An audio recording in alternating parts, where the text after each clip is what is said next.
Hey, it's Arrow inside the LAProductions.us studio. In a matter of moments, we're going to be talking with Sonia Manzano from Sesame Street. Yeah, it's Maria. Oh, my God, you got to see what she's doing these days. Well, I mean, these COVID-19 days are just havoc on the kids. What we need to have a celebration, and that's what LAProductions.us is all about. It's a celebration, a professional mobile DJ service here in the Southeast that helps you create and generate great memories without having to deal with the stress of keeping everyone entertained. There's a lot of stress in that. From weddings to birthdays, anniversaries, corporate celebrations, and so much more. We're all coming back together again. We might as well throw a celebration. LAProductions.us works side by side with you as planners and performers, connecting everyone to a new age of fun and dance. LAProductions.us. All right, let's do it. Let's play it forward. A look at the unexpected changes endured by entertainers, writers, camera people, and all others affected but not infected by the global invasion of the coronavirus. These are real people, real stories. The struggle to play it forward. Episode number 122. During an unprecedented time when the world truly must come together as one, Sonia Manzano, Sesame Street's beloved Maria, offers readers warmth and wit in a timely picture book that looks across cultures and generations to celebrate what unites us all, wherever we come from. Found within this unique title, Manzano's lyrical touch combined with stunning photography of people from dozens of countries around the world, including Thailand, Egypt, France, the United States, and countless more, explores how all of our lives are enriched by our geographic and cultural diversity. Kids will see how people around the world look, dress, and spend their day, and learn what they really enjoy and value in life with family, friends, food, play. It all just looks the same, right? But it's just in a different place. We are unplugged and totally uncut with Sonia Manzano. Okay, how are you doing? Fantastic. I wish you would have been here yesterday when this book arrived and my school teacher wife looked at it and was just going, oh my God, it is a work of art. Oh my goodness, aren't you making me feel good? It's amazing because she works at an inner city school and she totally believes that this is a tool that every school needs to have inside their walls because it is about connecting and it's about celebrating life as well.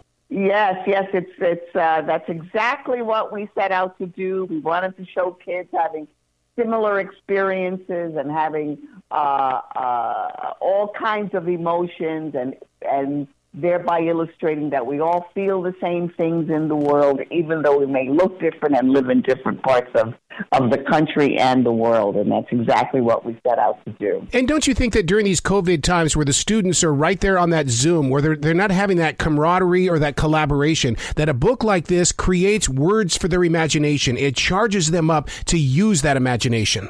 Yes, and you're absolutely right. I'm looking at this photo of all the kids in school sitting in sand, and they have so many different expressions on their faces. Some look bored, some are looking at the camera, some are not, some are sly.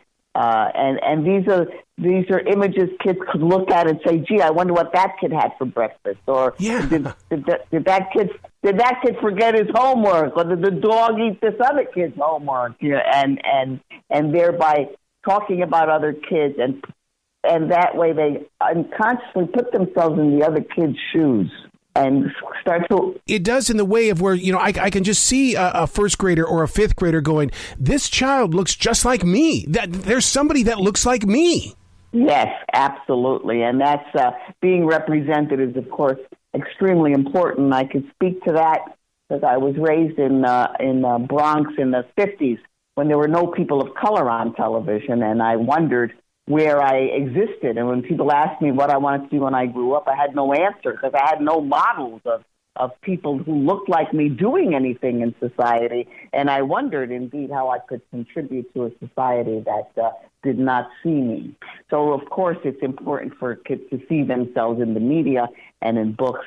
That's why I'm particularly tickled by the photo that takes place with the kids playing in the fire hydrant. That's an example of, that's a New York City scene if I ever saw one. And it's one that I was involved in as well. The book we're talking about is A World Together. What's fantastic about this book, Sonia, is the fact that I like the way that the camera's eye was able to take natural shots, that it's not just sitting there and point and click, that it really catches people in action. Yes, well, that's what National Geographic is known for, and Lori Epstein is the photo editor there, did a but splendid job of photographing these kids, especially that little girl with the articulated hands as she's dancing. I think that's a great picture. The photographs are life-changing, but at the same time, I also believe that they are lifetime, that this book right here is going to become like a family heirloom, that children are going to take this book and they're going to keep it for the rest of their lives. Well, that's very nice, and I don't see why not, because the emotions that we feel today, we're going to feel tomorrow, and the day after that, and the day after that, and that's what's going to be enduring about it, is that the way we feel, the feelings that we have do not change. Well, Sesame Street has always been in connection with real people, real lives and things. Do you see a follow-up to this book? Like maybe these are the children of the days of COVID-19. They had to stay home. They couldn't play with their friends, but they found new ways to be creative. Well, that's an excellent idea. And if that's an excellent idea, and it's a wonderful way to be to stay creative as we live under the COVID cloud of concern. Hey, that's what we can call it. The COVID cloud of concern comes to life. You heard it here first. I could totally see you doing some sort of special for children and stuff like that, because with Sesame Street doing what they're doing with the U.S. Army and the Navy and stuff like that, the military families, I mean, look at what you could do with these children, starting first with this book. Yeah, you're absolutely right. I forgot that, or it slipped my mind for a minute, that Sesame Street was involved with the military families. Of course, it's all over the world, and that Sesame Street appeal, that it appeals to the whole world, even though it's clearly a New York based. In the early days, it was a New York based situation, but it does appeal to the whole world. And it's going to be interesting what this COVID effect is going to have on children who are forced to be indoors and it's for so long and not interact with their friends. That remains to be seen how they're going to react. If anybody can make that connection, it's. Thank you. That's very kind. We're gonna keep up the good work. Obviously, what I've learned from Sesame Street is just because you address a problem in one generation, it doesn't necessarily spill over into the next generation. So we just have to keep on keeping on, and we'll do that through books. I'm going to write some books for Scholastic and another an animated series. Yes. With the Fred Rogers Productions. We are working on that. Yes, kids are going to be watching a lot of video.